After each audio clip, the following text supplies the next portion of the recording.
I know I can't speak for everyone, but nothing satiates my hunger for teen angst and rebellion more than a good old-fashioned punk record. In the midst of my anti-authoritarian fueled rage though, I do have to ask myself, what even is punk music? I know this might sound like a really dumb question, as by nature it defies definition, but it's really fascinating just how many subgenres and movements that punk was able to cultivate while still being mostly recognizable as punk. You could easily go back and forth all day about proto-punk and bicker over which bands actually accomplished which musical feat before the movement made its way to the UK and exploded in popularity, but what I find a lot more interesting than that is what came after. See, around 1976 and 1977, when punk rock was bigger than Christianity, a good handful of American bands like Chrome, Para Ubu, and even Talking Heads and Television from the CBGB Music Club, where a lot of early punk was developed, continued to experiment with different kinds of music while maintaining the overall ethos of their punk contemporaries. It was one hell of a time for musical innovation, with some of the most highly celebrated albums of the year coming out of this wave.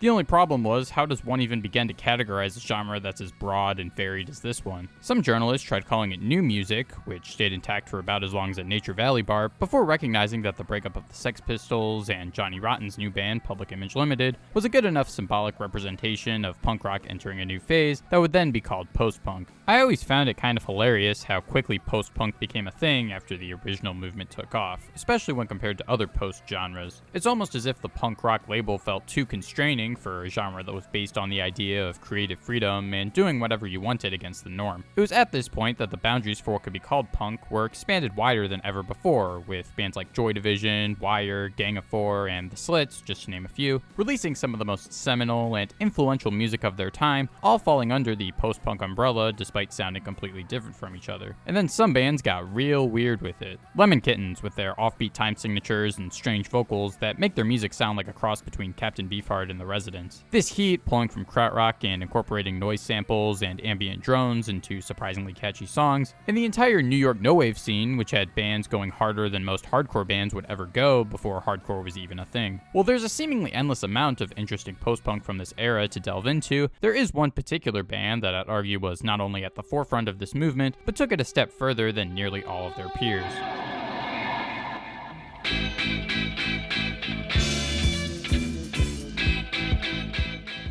On one faithful Christmas in the mid to late 70s, a group of teenagers in Bristol named Mark Stewart, Gareth Sager, Bruce Smith, Simon Underwood, and later John Waddington decided to start a band together due to most of them having a common interest in sneaking into nightclubs and listening to the dub and funk music that was played there. Feeling inspired by the loud rebellion of the Sex Pistols' wardrobe choices, the band wanted to pull from punk music, but didn't want to be one of the inevitable millions of indiscernible copycats. So we just thought, this is already happening. We'd look like twats. We'd look like nothing wrong with the UK subs, but we would look like second generation punk if we started playing now. So we just thought, why don't we mix in some of the stuff we're into, like dub and funk and like mental free jazz and weird electronic stuff we were just finding in junk shops, because we thought that was as much the attitude of the cut and paste sort of juxtaposition of putting a pin through the Queen's nose like Jamie did, you know? Of course. This choice very quickly paid off for them, as after officially forming in April 1977, playing school dances and other local gigs, the British music press quickly took notice, and they were able to form some good connections with other musicians. This includes playing shows with The Stranglers, touring with Patti Smith and Para Ubu, and even headlining a show with Nico, LKJ, and Cabaret Voltaire, all before even having an album out. It was thanks to this buzz that they were given the opportunity to get a good producer to work on their first album, initially getting in contact with John Cale, but deciding against it after he literally fell asleep mid-conversation.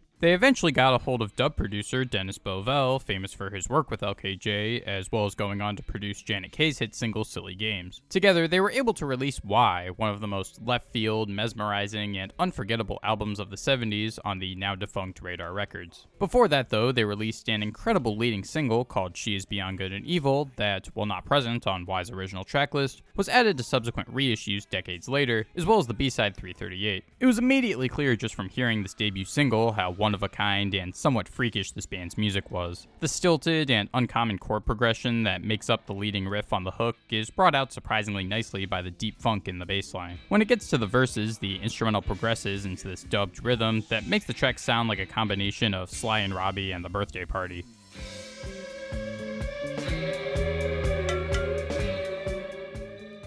Shout out to Matt from the Spiral Music Podcast for drawing that comparison, as I haven't been able to unhear it since. The lyrics read like a really abstract metaphor for how broken the world is and the desire to reach a utopian society. Mark himself has described the song as being about unconditional love as a revolutionary force, with the romantic idea of passing through nihilism and emerging on the other side with something positive. While this was far from the first post-punk song ever made, its seamless fusion of numerous genres being presented in a one-of-a-kind way while still maintaining the conventional structuring of a pop song put it leagues ahead of anything else that was being recorded at the time. It also gives more context to the name of the band, as while it might sound like a tongue-in-cheek acknowledgement of how inaccessible their music is, Mark Stewart actually views it in a more nuanced way. We wanted to be a pop group. And underneath the chaos and stuff are quite strong kind of pop songs and a kind of Brian Wilson sort of thing, but it's a deconstruction. You know, you have to have a strong foundation in order to better destroy it. While it might not go by a conventional pop song structure, I think this sentiment also applies to the single's B-side, as it's this hazy instrumental that, despite the noisiness, is a comforting and catchy display of some of the more experimental types of rock that were being made at the time. It was certainly a fitting teaser for what was to come on that following 420, as the band dabbles in even more genre fusions and eccentricism on Y's nearly immaculate 9 tracks. Despite the wide variety of influences and virtually limitless creative freedom that the band had while making this record, it feels like one cohesive vision that never comes across as too overwhelming. This is largely thanks to the way these songs are structured, as it opens up with the explosive Thief of Fire that wastes no time in demonstrating just how shrill Mark's vocals can be.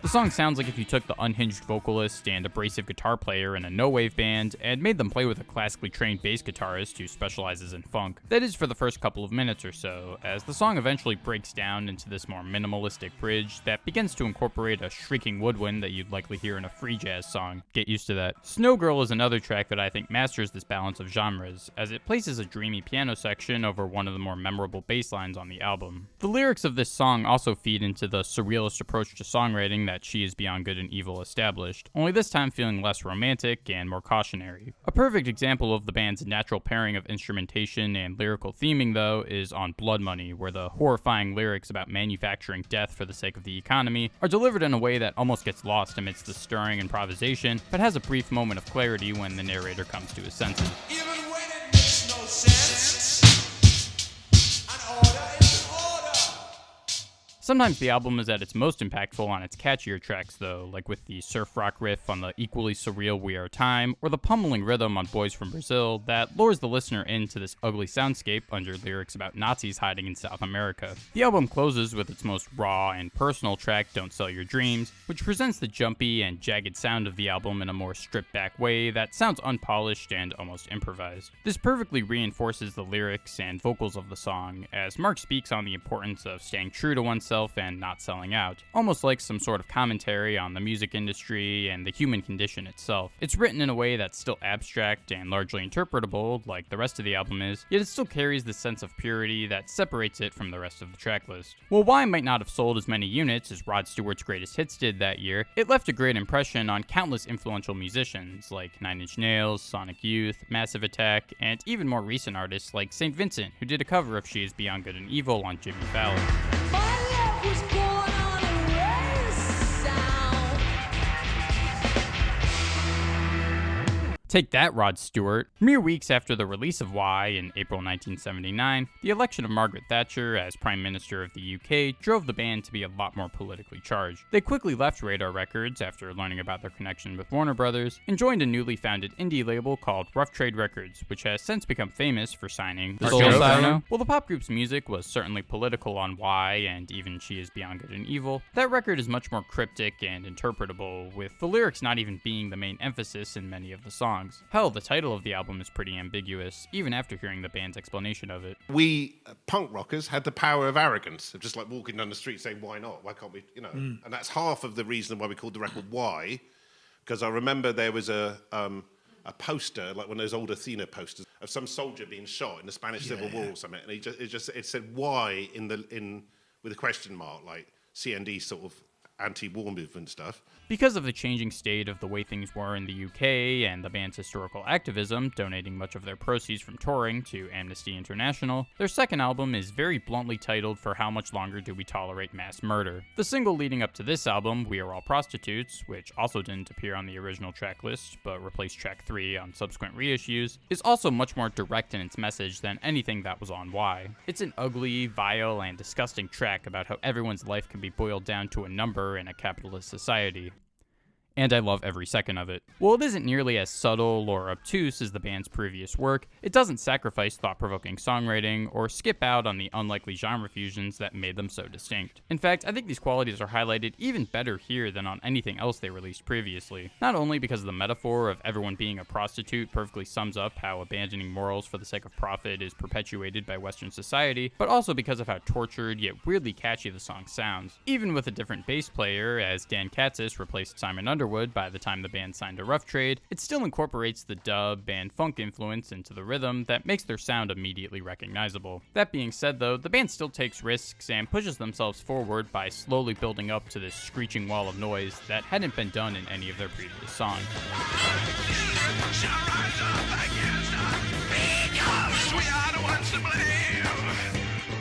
This is a serious contender for the greatest punk song ever made in my opinion, as it perfectly encapsulates everything that's amazing about the genre. There are absolutely no constraints on what the band accomplished here, both musically and lyrically, and I think no other punk song prior to this one exercised its creative freedom in a way that so boldly bordered the line between alienating and anthemic. The track resonated with a lot of others too, including Nick Cave, who cited it as an influence on The Birthday Party. This particular song, We're All Prostitutes, which I think is the great pop group song. It had everything that I thought rock and roll should have. It was violent, paranoid music for a kind of violent, paranoid time. The single's B-side, Amnesty International Report, is a mostly instrumental track, kind of like 338, only this one sounds even more hideous and abrasive, despite having a more readable bass line and more cohesive improvisation. This fits the theme and title of the song, as it's about the horrific treatment of political prisoners in Northern Ireland, with some lyrics near the end going into graphic detail. The band's second album doesn't seem to get talked about nearly as often as Y, nor has it seen the same level of critical acclaim, which is kind of a shame because it's absolutely excellent. It might not be as unpredictable or eclectic as its predecessor, as the lyrics are very on the nose and the instrumental detours are few and far between, but I think that gives the record a more distinct identity that makes it resonate on a different level. There's plenty of standout moments in the track list as well, like the funky free jazz on Communicate that sounds like a tormented version of Miles Davis's On the Corner, or the haunting experimental hip-hop track One Out of Many featuring the New York spoken word outfit The Last Poet. Like 1776, when the 13 devils gathered to unleash their bag of tricks.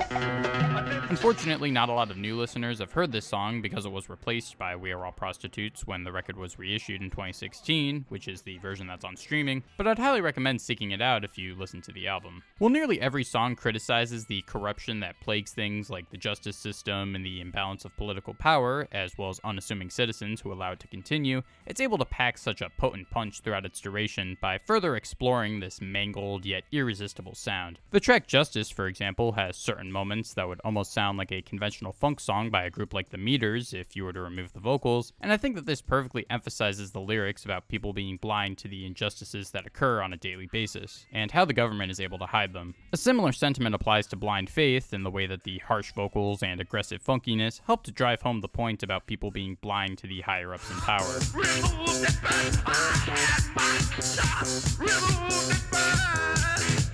The closing track, Rob a Bank, is one of the more primitive songs in the band's early catalog, as the hooky song structure and vocal chants are reminiscent of the punk acts that put the genre on the mainstream map, yet it's still grotesque and experimental with its overall sound. About a year after the release of this record, and a few more live shows, the band members had creative differences on what direction they wanted the sound to go in, and felt like the project had run its course. They would put out one more album in 1980 called We Are Time, which is a compilation of previously unreleased demos and live performances. Though many of these songs sound like leftovers that use a lot of the same ideas that ended up on their first two records, especially cuts like Spanish Inquisition and Amnesty Reports that would have fit pretty well on How Much Longer, the album still has this sense of grooviness and accessibility that separates it from the rest of their discography. The song Colorblind, for example, has one of the lightest vocal performances and sweetest guitar lines that the band ever put on a track, and it's surprisingly complimentary to the lyrics about political corruption. All the intense can dance now. All the intense can dance without moving. Sense of Purpose is another highlight in the track list for the way it makes use of background vocal harmonies like it's the most disturbing Beach Boys song ever made, under what I assume to be commentary on the creation of nuclear bombs. Having said that though, it's almost aged in a way that makes me think about climate change for its themes of humans versus science and how we directly affect the world. While the pop group may have been over for the time being, the members were far from finished when it came to making music, as even up to this point they were no stranger to playing with other bands. Their bass player at the time, Dan Katzis, was already in another band called Glaxo Babies, and the drummer Bruce Slitt was also playing for the Smiths. Wait, that's not right, reverse those two words. They put out a quick little split with the Slits and then were swift to split up into separate cliques so that the tensions were fixed and different sounds mixed. Bruce Smith and Gareth Sager would form a band with bassist Sean Oliver that would then evolve into Rip Rig and Panic, named after the Roland Kirk record, and featured vocals from Nena Cherry. Yes, that Nena Cherry. While there are some stylistic similarities to the pop group, especially on more post-punk oriented tracks like Shadows Only There Because of the Sun and Knee Deep in Shit, the band actually opts for more of a jazz fusion sound that either reminds me of a funkier Mahavishnu orchestra or something from the Rock and Opposition movement. That is for a lot of their album cuts, is they released a handful of singles like You're My Kind of Climate, Bob Hope Takes Risks, and Storm the Reality Asylum that you can more likely play on the aux without getting thrown out of the car in the middle of the road. Storm the reality asylum. Storm the reality asylum. The members of the pop group would also be involved in a reggae fusion supergroup called New Age Steppers that included the likes of Ari Up and Viv Albertine from the Slits, George Oben from Aswald, and Vicky Aspinwall from the Raincoats. While I don't find the music from this group to be particularly interesting, it's worth looking into if I Love Reggae Jam Sessions is something you'd put in your Tinder bio. Perhaps the most notable of the pop group's post-breakup projects are Mark Stewart's solo endeavors, as his first record, Learning to Cope with Cowardice with his new band Mafia, feels more like a true follow-up to How Much Longer than anything else the members were involved in around that time. Not because it sounds similar to that record, in fact it's quite the opposite, as it's a stylistic step forward that has a distinct identity from the band's first two albums. There's a lot more emphasis on synthesizers, sporadic song structuring, and borderline arrhythmic sound collages that combine with Mark's shrieking vocal style in a pretty tasteful way. There's still elements of dub, with both the remixed reggae rhythms that show up on songs like The Paranoia of Power, and the studio manipulation of the tracks themselves being used as an instrument in their own right throughout the album. I especially love the organ keys and fast-tempoed groove on To Have a Vision, and how much this smooth tenor sax complements the ominous bass line on Liberty City.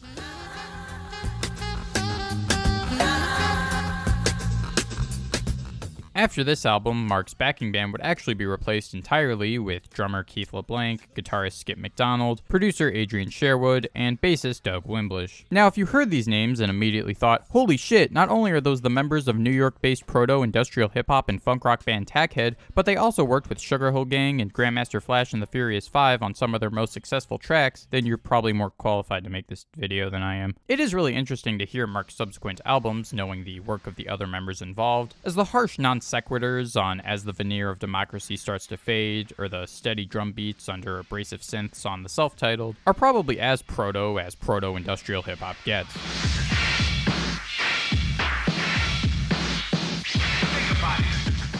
Well, Mark would continue to put out albums every 3 to 12 years or so, and even Gareth Sager was beginning to build up a discography of his own. It didn't look like there were any signs of the band possibly getting back together. But then, this happened.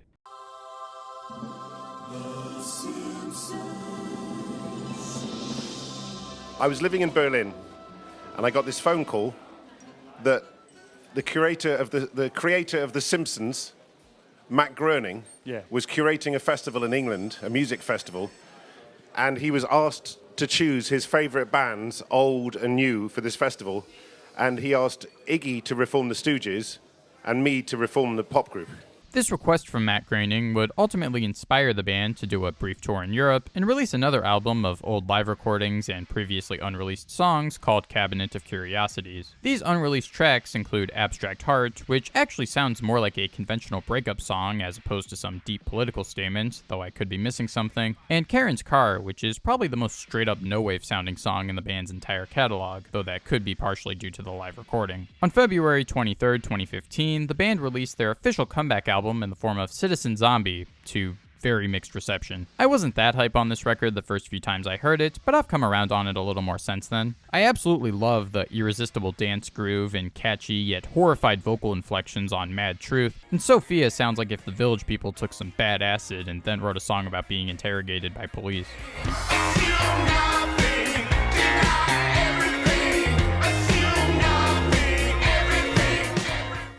The rest of the album is kind of a mixed bag, with some great tracks like The Immaculate Deception and Saint Outrageous that combine noise rock with haunting synths in a way that are reminiscent of Learning to Cope's Better Moment, and songs like Nowhere Girl and Shadow Child that leave a little to be desired for me and feel like they go on forever despite only being around 3 minutes long. The following year they would put out another album called Honeymoon on Mars that reminds me of the abstract noise collages of Mark's older solo records. It's pretty amusing on cuts like City of Eyes and Pure Ones, but gets a little repetitive and overwhelming for me when taking it all in at once. Having said that though, I really get a kick out of the album's lead single, Zipper Face, for the way it brings together this psychedelic guitar riff and what sounds like programmed drumming. It also just makes me happy to know that this band is still together and doing what they want to do. So overall, I think that the pop group were a band that truly redefined what punk music could be. Well, you could make the case for other punk bands that dabbled in genre fusions around the same time and reached more ears. I don't think that there was a single group to come out of the late 70s and early 80s that meshed together dub, funk, free jazz, and no wave in a way that was so horrendously graceful that it immediately struck a chord inside of nearly everyone who was fortunate enough to hear it. But the strangest thing is these things that we wrote in my mum's bedroom, we were like 14 or 15, generation after generation, musicians from Nick Cave, Nine Inch Nails, Massive Attack, blah, blah, blah. They keep on saying time and time again, this record, that record blew our heads when we were young, when we were starting. Somehow, we blew open a box of musical ideas that hadn't been there before, and everybody's picking things out, and all these little animals came out and ran all over the place, and it's just like... But us in turn are inspired by things, so it's a kind of feeding process, you know. In some respects, I think you can make the case for the pop group being the most punk band in the world, as they were able to make music entirely on their own terms and completely spit in the face of conventions while making stuff that was so far ahead of anything else at the time. What do you all think of the pop group? Do you view them as the true innovators and eccentric voices of post-punk like I do? Or do you just think I'm stupid for talking at you for 20 minutes about why you should listen to a guy yelling over static? As always, thanks for watching. If you enjoyed, you know the drill.